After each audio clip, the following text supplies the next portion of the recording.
Alright guys, most of you probably thought I was done talking about the moon swatches. Not quite yet. I wanted a standalone video just focused on this one, the mission to Uranus. Obviously a Tiffany blue color, and the jokes are endless. I think that was done intentionally. I could be wrong, but I'm really thinking the people over at Swatch have a pretty good sense of humor. So let's get into the watch. Same specs as what I did with the mission to the Neptune. It is a 41 millimeter, just over 41. The lug to lug is a 47. The thickness 13 mil. It is a plastic crystal. 20 millimeter lug width. Has regular Omega spring bars on it. Really nice spring bars. 6.5 millimeter push pull crown, and it should have like I think 30 meter water resistance. Pretty low water resistance. Using the Swatch movement G10.212.ND, no date, and it's basically a one-to-one of the Omega Speedmaster Professional. So if you're thinking about getting these as collectibles, awesome. If you're thinking about getting these as a regular watch to wear, that works as well. And if you're thinking about getting one of these to test to see if you actually want a Speedmaster, that's genius. I think that's, honestly, for me, that's where it shines the most, because the Speedmaster was never really on my radar. And now, after going through the experience of getting both of these and wearing my Neptune for a little bit, this Uranus has not been worn. I like now I think I kind of want a Speedmaster. I'm going to hold off. I know I said I was going to get one, but I'm going to hold off for a while. Before I show the close-ups of that, I'm going to show you the box. The box is really cool on these. It's simple packaging, but it's awesome.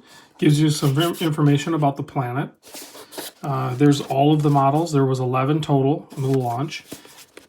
And there you go. Spins on its vertical axis. Okay, so there's some facts about the planet that maybe you know or didn't know, but this peels off. This is actually pretty robust feeling. It doesn't feel like it's just going to deteriorate. And then this opens up very simply, and the watch would be right here. There is a pamphlet and your like little warranty thing. Pretty simple packaging, but still fun and adequate. It's a little special. It's not just basic, you know. Well, it is basic, but you guys know what I'm saying. Price point on these is awesome. If you can get them at retail, definitely do it. I think there's not really a risk there. There's no problems there. They're under $300 with tax, pretty much anywhere in the United States. So if we zoom in on this, we get a closer look at the detail. And you can see you have the 3 sub-dials. They're submerged down into the dial a little bit. You have a really nice handset. If we go ahead and start the chronograph pusher, you can see that ticks away, and it hits probably most of the marks. Not a big deal. You have your running 60-second counter there, and then you have your other 2 sub-dials. I forget what they do. 60-minute probably, and then I don't know what that one is. But you can see MoonSwatch color matched on the dial over there, and it does say Speedmaster. It says Omega on there. So we do legit have an Omega Swatch co-branding collaboration with the Speedmaster, and it is just a beautiful case. It's plastics with castor oil, like bioceramic sort of thing. This one, I haven't seen any issues with any of the coloring coming off or anything. That's your little battery tray right there. You have excellent high quality fabric strap. I have a pretty big downside to the strap, and I'll show you that here in a moment when I put it on wrist. But it's not a deal breaker necessarily. If we go ahead and stop the chronograph, and you can reset it, boom, it just snaps right back. But if we zoom back out, we can pop this thing on wrist. This is the thing I kind of don't like about the strap, and that's where on my Neptune, I ended up putting it on an FKM rubber. But full disclosure, I've actually sold both of these watches. So you just kind of fish that through. So the big gripe with this is the folding spot of it naturally wants to fold right there. It's kind of difficult to get it to fold in like a different spot. You got to kind of break it in a little bit, but it works. You know, I wouldn't wear this color, but this would be great for someone that's really into this color, or you know, if a woman wants to wear it or something.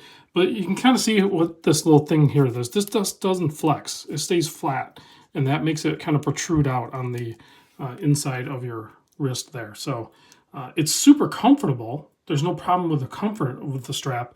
It just looks kind of funky. And will it break in? I don't know. I doubt it. I mean, I tried to work this one and bend it and everything, and it started to gain a little bit of flexibility, but it's such a short piece of material, and it's double stitched and built up. I don't think it's ever really going to flex as much as you would want it to. So that's the strap. It just works. And we can keep this video pretty short. Let's kill the lights, check the Lume. I am going to cheat a little bit and give it a little UV blast here. The Lume is not amazing, but it does have a little bit of Lume. We can show that right now. So there it is. That was blasted and not blasted. You can see the studio lights pretty much blasted pretty good. It has Lume. It's not amazing. Here's the Big Eye from Longines. Not too far off, really, from the affordable plastic Omega Swatch. Super cool watches. And legit, guys, I'll probably buy more later. Like, I want to try the Mercury, maybe the Moon. And when they become available, like if I stop into a Swatch boutique or if I source them online through a Swatch, I'll probably pick those up later. Because I think they're just a good, affordable, fun watch to play around with occasionally. Thanks for watching. I'll see you on the next video.